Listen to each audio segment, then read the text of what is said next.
খুবই সুন্দর একটি ফুল সেলাই নিয়ে আজকে আপনাদের সামনে হাজির হয়ে গেছি। সো হ্যালো এভরিওয়ান, আসসালামু আলাইকুম সবাইকে, welcome to Tales of Hobby. তো শুরুতে দেখতে পেয়েছেন প্রথমে একটি সুন্দর ফুল ড্র করে দেন ফুলের সাইড অনুযায়ী এক কালার একটা সুতা নিয়ে সাইড লাইন বা বর্ডার লাইনটা করে নেওয়া হয়েছে। দেন একটা সুতা নিয়ে এভাবে সুন্দর মতো করে স্যাটিন স্টিচ যে ডিজাইনটা করা হচ্ছে। তো আপনারা চেষ্টা করবেন প্রথমে লাইট কালার দেন ডিপ কালার এভাবে সুতার কালার কম্বিনেশন রেখে সেলাইটা করার জন্য। তো দেখতে পেয়েছেন প্রত্যেকটা পেটালসের সাইড দিয়ে প্রথমে লাইট কালারের সুতা ব্যবহার করা হয়েছে, দেন আস্তে আস্তে ডিপ কালারের সুতা ইউজ করা হয়েছে। তো আপনারা এইভাবে কালার কম্বিনেশন দিয়ে সুন্দর একটি ফুল তৈরি করে নিতে পারেন। এই ধরনের এমব্রয়ডারি ডিজাইনগুলোর ফিনিশিং এত বেশি সুন্দর লাগে যে কোনো কিছুতে এই সুন্দর ডিজাইনগুলো করে নিলে একেবারে কেউ বুঝতেই পারবে না এটা হাতে করা নাকি মেশিনে করা। এই টাইপের ফ্লাওয়ার এমব্রয়ডারি ডিজাইন দিয়ে আপনারা চাইলে কুশন কভার, বেডশিট সবকিছু তৈরি করে নিতে পারবেন।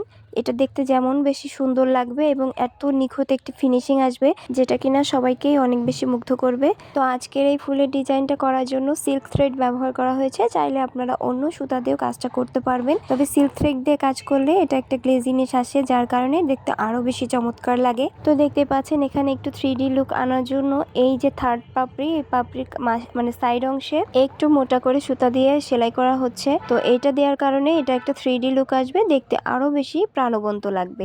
তো ডিজাইনটা আপনাদের কাছে কেমন লেগেছে অবশ্যই কমেন্ট করে জানাতে ভুলবেন না।